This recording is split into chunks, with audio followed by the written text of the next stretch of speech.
মধ্যপ্রাচ্যের উত্তেজনা আবারও নতুন করে মোড় নিয়েছে। কাতারের নিকটবর্তী জলসীমায় একটি ইরানি জাহাজ আটক করেছে যুক্তরাষ্ট্র। কাতারের আশেপাশে এই কৌশলগত অঞ্চল বা স্ট্রাট অফ হরমুজের কাছাকাছি বিশ্বের সবচেয়ে গুরুত্বপূর্ণ তেল পরিবহন রুটগুলোর একটি। ইউনাইটেড স্টেটের দাবি, নৌবাহিনীর কাছে সন্দেহজনক কার্যকলাপের কারণে এই জাহাজটি থামানো হয়েছে। অন্যদিকে ইরান একে উস্কানি হিসাবে দেখতেছে। এইদিকে ঘটনাকে কেন্দ্র করে উত্তেজনা দ্রুত ছড়িয়ে পড়ে উপসাগরীয় অঞ্চলে।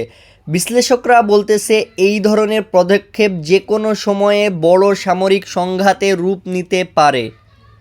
অন্যদিকে আন্তর্জাতিক মহলের উদ্বিগ্ন, কারণ এই পথ দিয়ে বিশ্বের বিপুল পরিমাণ তেল সরবরাহ হয়।